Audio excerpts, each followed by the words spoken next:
యశస్విని సాహిత్య తమ్ముడు సాయి శరణ్ శ్రీమద్ భగవద్గీత త్రయోదశ అధ్యాయం క్షేత్ర విభాగ యోగం మొత్తం శ్లోకాలు వరుసగా. శ్రీ భగవానువాచ ఇదం శరీరం కౌంతేయ క్షేత్రమిత్యవిధీయతే ఏతద్యో వేత్తి తం ప్రాహుః క్షేత్రజ్ఞ ఇతి తద్విదః.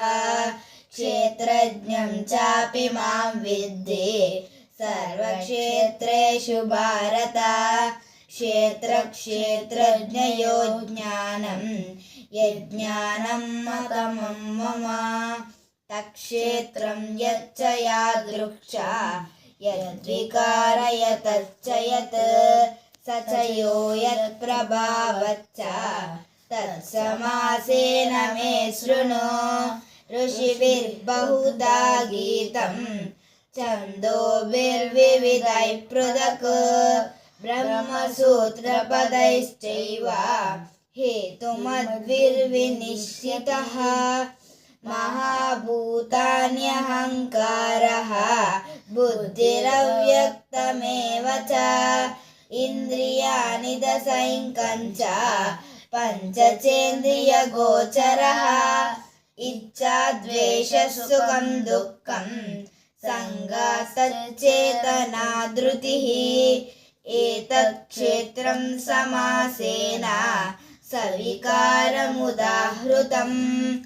अमानित्वमदम्भित्वम् अहिंसा क्षान्तिरार्जवम् आचार्योपासनं शौचं स्थैर्यमात्मविनिग्रहः. इन्द्रियार्थेषु वैराग्यम् अनहङ्कार एव च.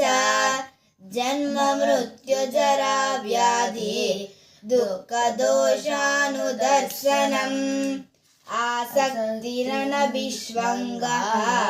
पुत्रदारगृहादिषु नित्यं च समचित्तत्वम् इष्टानिष्टोपपत्तिषु. मयि चानन्ययोगेन भक्तिरव्यभिचारिणी. विविक्तदेशसेवित्वम् अरतिर्जनसंसदि. अध्यात्मज्ञाननित्यत्वम् तत्त्वज्ञानार्थदर्शनम्. एतज्ज्ञानमिति प्रोक्तम् अज्ञानं यदतोऽन्यथा. ज्ञेयं यत्तत् प्रवक्ष्यामि यज्ञात्वामृतमश्नुते. अनादिमत्परं ब्रह्म न सत्तन्नासदुच्यते. सर्वत्र पाणिपादं तत् सर्वतोक्षिशिरोमुखम्. सर्वत्र श्रुतिमुल्लोके सर्वमावृत्य तिष्ठति.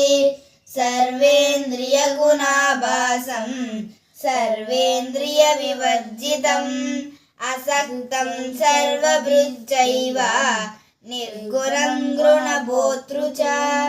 बहिरन्तश्च भूतानाम् अचरं चरमेव च. सूक्ष्मत्वात् तदविज्ञेयं दूरस्थं चान्तिके च तत्. अविभक्तं च भूतेषु विभक्तमिव च स्थितम्.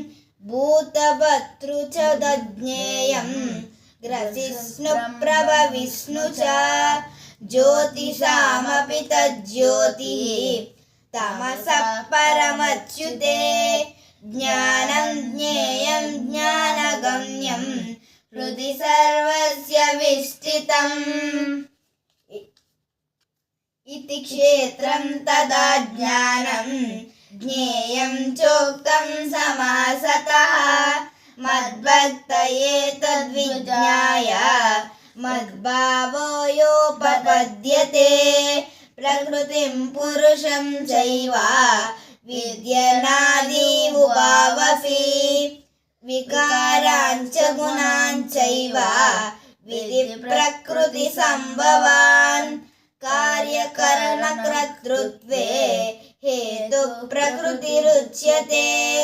परुषः सुखदुःखानां भोक्तृत्वे हेतुरुच्यते पुरुष प्रकृतिस्थो हि भुङ्क्ते प्रकृतिजान् गुणान् कारणं गुणसङ्गोऽस्य सदो निजन्मसु उपद्रष्टानुमन्ता च भर्ता भोक्ता महेश्वरः परमात्मेति चाप्युक्तः देहेऽस्मिन् पुरुषः परः य एवं वेत्ति पुरुषं प्रकृतिं च गुणैः सह सर्वदा वर्तमानोऽपि न स भूयोऽभिजानति ध्यानेनात्मनि पश्यन्ति केचिदात्मानमात्मनाः अन्ये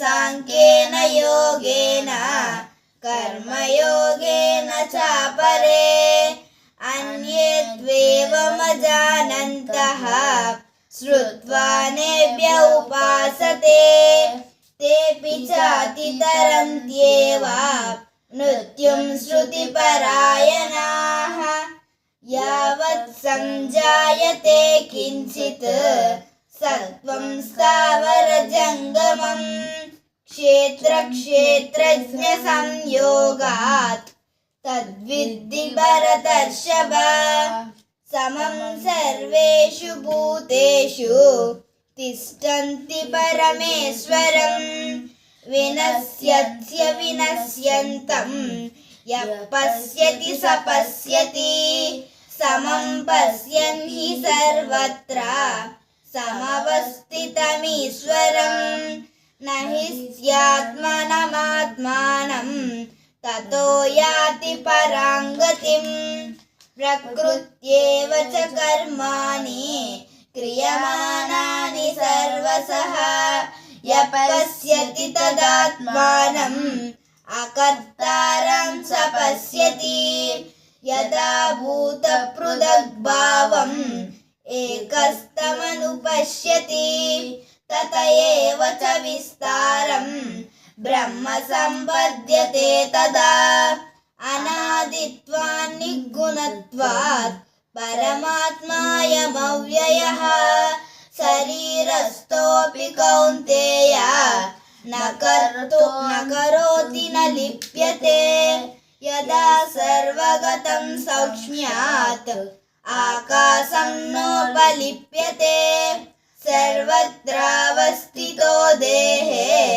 तदात्मानोपलिप्यते यदा प्रकाशयत्येकः कृत्स्नं लोकमिमं रविः क्षेत्रं क्षेत्री तदा कृत्स्नं प्रकाशयति भारत क्षेत्रक्षेत्रज्ञयोरेवम् अन्तरं ज्ञानचक्षुषा भूतप्रकृतिमोक्षं च ये विदुर्यान्ति ते परम् ॐ तत्सत् इति श्रीमद्भगवद्गीतासु उपनिषत्सु ब्रह्मविद्यायां योगशास्त्रे श्रीकृष्णार्जुनसंवादे क्षेत्रक्षेत्रज्ञविभागयोगो नाम त्रयोदशोऽध्यायः।